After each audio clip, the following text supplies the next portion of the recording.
అందరికీ నమస్కారం. ఈరోజు మనం చాలా విచిత్రమైన, నాటకీయమైన ఒక జీవిత కథ గురించి మాట్లాడుకోబోతున్నాం. ఆయన పేరు సాధు సుందర్ సింగ్. అసలు కథ ఏంటంటే, ఒక పవిత్ర గ్రంథాన్ని తగలబెట్టేసి, ఆ తర్వాత అదే గ్రంథానికి తన జీవితాన్ని అంకితం చేశారు. వినడానికి ఆశ్చర్యంగా ఉంది గదా? ఈ అద్భుతమైన ప్రయాణమేంటో చూద్దాం. సో, ఇక్కడ మన ముందున్న ప్రశ్న ఇదే: ఒక పవిత్ర గ్రంథాన్ని కాల్చిన వ్యక్తి ఆ తర్వాత దానికే గొప్ప ప్రచారకుడుగా ఎలా మారటాడు? అంటే, ఒక నమ్మకాన్ని అంత తీవ్రంగా వ్యతిరేకించి, ఆ తర్వాత దాన్ని అంతకంటే బలంగా ఎలా స్వీకరించగలిగారు? అసలు ఈ మార్పు వెనుకున్న కారణాలేంటో తెలుసుకుందాం. పదండి, ఈ కథ లోతుల్లోకి వెళ్దాం. సరే, ముందుగా సుందర్ సింగ్ గారిని ఒక సాధువుగా కాకుండా, క్రైస్తవ్యానికి ఒకప్పుడు ఎంత తీవ్రమైన వ్యతిరేకో చూద్దాం. ఎందుకంటే ఆయన జీవితం మొదలైన తీరే వేరు. ఆయన విశ్వాసం పూర్తిగా వేరే మార్గంలో ఉండేది. సుందర్ సింగ్ గారు పుట్టి పెరిగింది ఒక సంపన్న సిక్కు కుటుంబంలో. ఆయనకు చిన్నప్పణ్నుంచే ఆధ్యాత్మికత మీద చాలా ఆసక్తి ఉండేది. ఆ తపన ఎంత బలంగా ఉండేదంటే, ఆలోచించండి, కేవలం 7వ సంవత్సరం వయసులోనే సంస్కృతంలో ఉన్న భగవద్గీత మొత్తాన్ని కంఠస్థం చేసేశారు. అంటే ఆయన విశ్వాసం ఎంత లోతైనదో అర్థం చేసుకోవచ్చు. అయితే ఆయన టీనేజ్కొచ్చేసరికి కథ మారింది. తన మతం మీదున్న ఆ ఉత్సాహమే క్రైస్తవ్యం మీద శత్రుత్వంగా మారింది. ఆయన చదివింది ఒక క్రిస్టియన్ స్కూల్లో. బహుశా అదే ఒక కారణం కావచ్చు. అక్కడ క్రైస్తవ్యాన్ని ద్వేషించే స్టూడెంట్స్కి ఆయనే లీడర్గా మారారు. ఇది కేవలం అభిప్రాయభేదంగా ఆగలేదు, ఒక పెద్ద ధిక్కార చర్యకు దారితీసింది. ఆ ధిక్కార చర్యే ఇది. తన స్నేహితులందరి ముందు తన విశ్వాసం ఇదేనని చాటి చెప్పటానికి స్కూల్లో ఇచ్చిన బైబిల్ను పేజీ పేజీ చించేసి బహిరంగంగా నిప్పంటించి కాల్చేశారు. ఆ క్షణంలో ఆయనకు బహుశా తెలియదేమో, ఆ మంటలు తన జీవిత గమనాన్నే పూర్తిగా మార్చేస్తాయని. అయితే ఆ పని చేశాక ఆయనకు గెలిచిన ఫీలింగ్ రాలేదు. పైగా సరిగ్గా అక్కడనుంచే ఆయన జీవితంలో ఒక ఊహించని మానసిక తుఫాన్ మొదలైంది. అంటే ఆ పుస్తకాన్ని కాల్చిన రోజునుంచి ఆయన మనసులో ఏదో తెలియని అలజడి, ఒక పెద్ద గందరగోళం. అసలు శాంతే లేదు. లోపల ఏదో పెద్ద యుద్ధం జరుగుతున్నట్టుండేది. ఆ మానసిక వేదన ఎంత తీవ్రమైందంటే ఆయన చివరికి ఆత్మహత్య చేసుకోవాలని నిర్ణయించుకున్నారు. ఇలా నిరాశతో జీవితం మీద ఆశ కోల్పోయిన ఆ క్షణంలోనే ఆయన జీవిత గమనాన్ని పూర్తిగా మార్చేసే ఒక అద్భుతమైన అనుభవం ఎదురైంది. కథలో అసలైన, అత్యంత కీలకమైన మలుపు ఇదే. సో ఆ రైలు పట్టాల మీద పడుకుని ఆయన ఒక చివరి ప్రార్థన చేశారు. అదొక సవాల్లాంటిది. నిజమైన దేవుడంటూ ఎవరైనా ఉంటే ఇప్పుడే నాకు కనిపించు అని. అది మామూలు ప్రార్థన కాదు, ఒక అంతిమ ఆక్రందన. ఆ ఒక్క ప్రార్థనే ఆయన కథ మొత్తాన్ని మార్చేసింది. ఆ ప్రార్థన తర్వాత ఏం జరిగిందో తెలుసా? అదొక అసాధారణమైన సంఘటన. ఆయన గది మొత్తం ఒక్కసారిగా ప్రకాశవంతమైన వెలుగుతో నిండిపోయిందట. ఆ వెలుగులో మేకులు కొట్టిన గాయాలున్న చేతులతో ఏసుక్రీస్తు కనిపించారని సుందర్ సింగ్ చెప్పారు. నన్నెందుకు హింసిస్తున్నావు? నీకోసమే నేను ప్రాణం పెట్టాను అన్న మాటలు ఆయన హృదయంలోకి సూటిగా వెళ్లాయి. కేవలం 16 ఏళ్ల వయసులో ఆ ఒక్క అనుభవం ఆయన జీవితాన్ని శాశ్వతంగా మార్చేసింది. సరే, ఈ కొత్త నమ్మకం ఆయనకు మనశ్శాంతినైతే ఇచ్చింది. కాని బయట ప్రపంచం దీన్ని అంత తేలిగ్గా ఒప్పుకోలేదు. ఆయన విశ్వాసం కోసం చాలా పెద్ద మూల్యమే చెల్లించుకోవాల్సి వచ్చింది. అసలు ఎలాంటి కఠినమైన పరీక్షలు ఎదుర్కొన్నారో ఇప్పుడు చూద్దాం. ముందుగా సొంత తండ్రే ఇంటినుంచి గెంటేశారు. తరువాత మళ్లీ ప్రేమగా పిలిచినట్టు పిలిచి భోజనంలో విషం కలిపి చంపాలని చూశారు. ఇది కుటుంబం. ఇక బయట నేపాల్లో సువార్త ప్రకటిస్తున్నందుకు అరెస్ట్ చేశారు. జైల్లో శరీరం మీద జలగలు వేసి హింసించారు. అంతటితో ఆగకుండా ఎండిపోయిన బావిలో పడేసి చనిపోతాడులే అని వదిలేశారు. ఇలా ఒకటా రెండా ఆయన ప్రాణాల మీద చాలాసార్లు దాడులు జరిగాయి. కాని ఇన్ని ఎదురైనా ఆయన వెనక్కి తగ్గలేదు. మరి ఇన్ని కష్టాలు ఎలా ఓర్చుకున్నారు అని ఎవరైనా అడిగితే ఆయన చెప్పే సమాధానం ఒక్కటే: నాకు వచ్చే బాధల్లో క్రీస్తు శిలువే నాకు ధైర్యాన్ని, ఆదరణనిస్తుంది అని. అంటే ఆయన పడుతున్న ప్రతి కష్టాన్ని తన విశ్వాసంతో ముడిపెట్టుకున్నాడు. అదే ఆయనకు బలాన్నిచ్చింది. ఇవి ఆయన ఎదుర్కొన్న వ్యక్తిగత పరీక్షలు. ఇప్పుడు ఆయన ప్రపంచవ్యాప్తంగా చేసిన ప్రయాణం గురించి చూద్దాం. ఆయన జీవితానికి ఒక కొత్త లక్ష్యం దొరికింది కదా. ఆ లక్ష్యం కోసం ఏం చేశారో తెలుసుకుందాం. ఆయన తన కొత్త విశ్వాసాన్ని చెప్పడానికి ఒక చాలా తెలివైన మార్గాన్నెంచుకున్నారు. అదేంటంటే భారతీయ సంప్రదాయంలో సాధువులకి ఎంతో గౌరవం ఉంది. వాళ్ళు సత్యాన్వేషకులు. సో ఈయన కూడా కాషాయ బట్టలు, తలపాగా ధరించి ఒక సాధువులా కనిపించారు. దీంతో ప్రజలు ఆయన్ను పరాయి వ్యక్తిలా కాకుండా తమలో ఒకరిగా చూశారు. ఆయన చెప్పే సందేశాన్ని శ్రద్ధగా విన్నారు. ఆయన చెప్పిన సందేశం కూడా చాలా సింపుల్. క్రీస్తు ప్రేమ, ఆయన చేసిన త్యాగం గురించే. ఆయన అంకిత భావం ఏ స్థాయిలో ఉండేదో చెప్పడానికి ఈ ఒక్క నెంబర్ చాలు. 12. అవును, 1919 నాటికి ఆయన 12 సార్లు టిబెట్కు ప్రయాణించారు. అది హిమాలయాల్లో గడ్డకట్టే మంచుమీద చెప్పులు కూడా లేకుండా నడిచి వెళ్లేవారు. ఆయన సంకల్పం ముందు ఆ కష్టాలు కూడా చిన్నబోయాయి.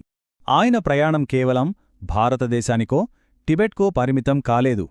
ఆసియాలో బర్మా, జపాన్ లాంటి దేశాలు, ఆ తర్వాత ఐరోపా, అమెరికా, ఆస్ట్రేలియా ఇలా ప్రపంచంలోని ఎన్నో ఖండాలకు తన సందేశాన్ని తీసుకెళ్లారు.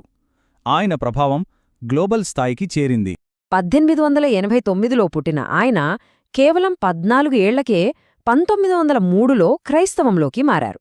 ఆ తర్వాత ఆయన జీవితం పూర్తిగా మారిపోయింది.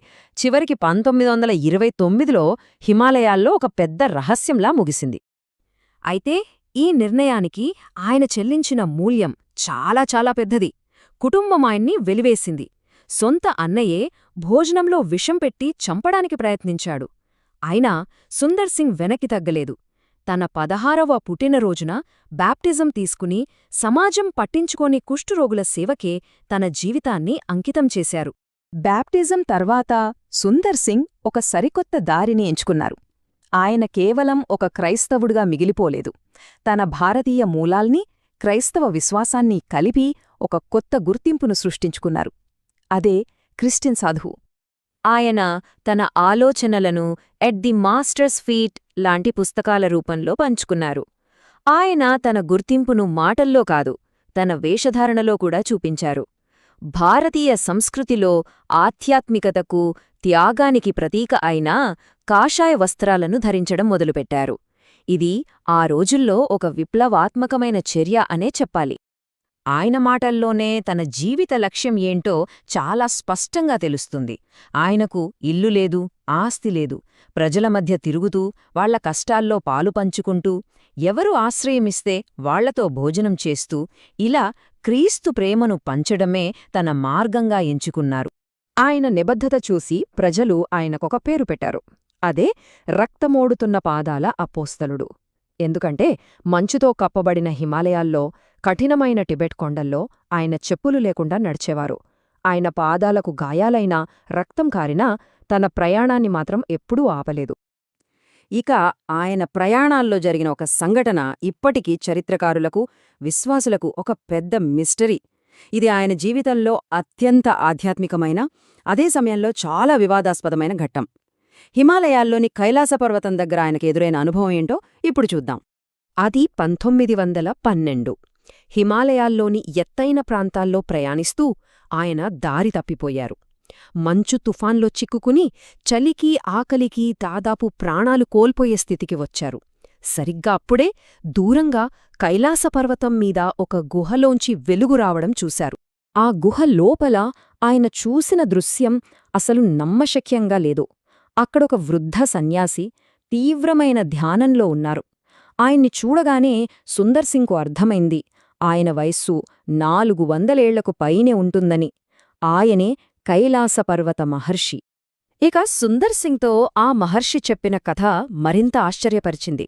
ఆయన చెప్పిన దాని ప్రకారం ఆయన 16వ శతాబ్దంలో ఈజిప్టులో పుట్టారట. ప్రఖ్యాత సెయింట్ ఫ్రాన్సిస్ జేవియర్ మేనల్లుడి ద్వారా క్రైస్తవ మతం స్వీకరించారట. అంతేకాదు, క్రీస్తు రెండోసారి భూమిమీదకు వచ్చేవరకు జీవించే వరం కూడా పొందానని చెప్పారట. ఇలా సాగింది. తన కొత్త విశ్వాసాన్ని మన భారతీయ సంస్కృతితో ఎంత అద్భుతంగా కలిపారో మనం ఇప్పుడు చూద్దాం. ఆ రోజుల్లో పాశ్చాత్య మిషనరీలు సూట్లు వేసుకుని పెద్ద పెద్ద చర్చిల్లో మాట్లాడేవారు. కాని సుందర్ సింగ్ అలా కాదు. ఆయన మన దేశపు సాధువులా మారిపోయారు. కాషాయ బట్టలు కట్టుకుని, కాళ్లకు చెప్పులు కూడా లేకుండా ఊరూరా తిరుగుతూ సామాన్య ప్రజల్లో ఒకరిగా కలిసిపోయారు. కాని ఆయన ఎంచుకున్న ఈ దారి అస్సలు సులభం కాదు. ముఖ్యంగా హిమాలయాలలాంటి కఠినమైన ప్రదేశాల్లో ఆయన నమ్మకానికి ఎన్నో అగ్నిపరీక్షలెదురయ్యాయి. ఆయన ప్రయాణం ఎంత కఠినంగా సాగిందంటే కొన్ని చోట్ల జనం రాళ్లతో కొట్టారు. టిబెట్లో అయితే ఆయన దగ్గరున్న బైబుల్ను అందరి ముందు చించి తగలబెట్టారు, ఒక చీకటి కొట్లో బంధించారు. బుద్ధుడి విగ్రహానికి నమస్కరించినందుకు చితకబాదారు. ఒక ఊర్లో అయితే చెట్లు నరికే పనిముట్లతో దాడి చేశారు. ఇంత జరిగినా తనని హింసించిన వాళ్ల గురించి ఆయన ఏమన్నారో చూడండి. నన్ను కొట్టిన వాళ్లను దేవుడు దీవించాలి, ఎందుకంటే వాళ్లు అజ్ఞానమనే చీకటిలో ఉన్నారు. దీన్ని బట్టి ఆయన క్షమాగుణం, ప్రేమ ఎంత గొప్పవో అర్థం చేసుకోవచ్చు. ఇక మనం ఆయన జీవితంలో చివరి అత్యంత రహస్యమైన ఘట్టానికి వచ్చాం. ఈ రోజుకి దీనికి సమాధానం లేదు. అది 1931వ సంవత్సరం. ఆ దారి ఎంత ప్రమాదకరమో తెలిసినా ఆయన మరోసారి టిబెట్ వైపు కాలినడకన బయల్దేరారు. సిమ్లాలో మొదలైన ఆ ప్రయాణం ఆ తర్వాత ఏమైందో ఎవ్వరికీ తెలీదు. ఆయన మళ్ళీ ఎప్పుడూ ఎక్కడా కనిపించలేదు. దాదాపు 100 ఏళ్లు కావస్తున్నా చరిత్రకారులను, ఆయన గురించి తెలిసినవాళ్లను వేధిస్తున్న ఒకే ఒక్క ప్రశ్న: అసలు హిమాలయాల్లో ఏం జరిగింది? దీని గురించి రకరకాల థియరీలు ఉన్నాయి. కొందరేమో ఆ వాతావరణానికి తట్టుకోలేక లేదా ఏదైనా ప్రమాదంలో చనిపోయుంటారు అంటారు. మరికొందరేమో ఎక్కడో ఒక మారుమూల గుహలో ఒంటరిగా జీవిస్తూ ఉండి ఉంటారని నమ్ముతారు. ఇంకొందరి వాదనేంటంటే తన నమ్మకం నచ్చని వాళ్లు ఆయన్ని చంపేసి ఉంటారని. కాని ఏది నిజమో ఎవరికీ తెలీదు. సో చూశారుగా, సుందర్ సింగ్ జీవిత కథ మనకు సమాధానాల కన్నా ఎక్కువ ప్రశ్నలనే మిగుల్స్తుంది. కాబట్టి మనం ఈ విశ్లేషణను ఒక ప్రశ్నతోనే ముగిద్దాం. ఇంతకీ ఒక నమ్మకం కోసం మన సర్వస్వాన్ని అంకితం చేసి జీవించడమంటే అసలు అర్థమేంటి? దీని గురించి ఆలోచించండి.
Tuh, kita